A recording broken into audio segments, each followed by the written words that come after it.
Hébreux chapitre 4. Craignons donc, tandis que la promesse d'entrer dans son repos subsiste encore, qu'aucun de vous ne paraisse être venu trop tard. Car cette bonne nouvelle nous a été annoncée aussi bien qu'à eux. Mais la parole qui leur fut annoncée ne leur servit de rien, parce qu'elle ne trouva pas de la foi chez ceux qui l'entendirent. Pour nous qui avons cru, nous entrons dans le repos, selon qu'il dit, « Je jurai dans ma colère, ils n'entreront pas dans mon repos. » Il dit cela, quoique ses œuvres aient été achevées depuis la création du monde. Car il a parlé quelque part ainsi du 7e jour. Et Dieu se reposa de toutes ses œuvres le 7e jour. Et ici encore, ils n'entreront pas dans mon repos.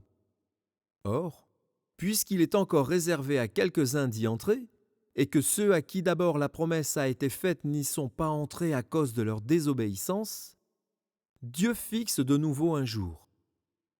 Aujourd'hui, en disant dans David bien longtemps après, comme il est dit plus haut, « Aujourd'hui, si vous entendez sa voix, n'endurcissez pas vos cœurs. » Car, si Josué leur avait donné le repos, Dieu ne parlerait pas après cela d'un autre jour. Il y a donc un repos de sabbat réservé au peuple de Dieu. Car celui qui entre dans le repos de Dieu se repose de ses œuvres, comme Dieu s'est reposé des siennes.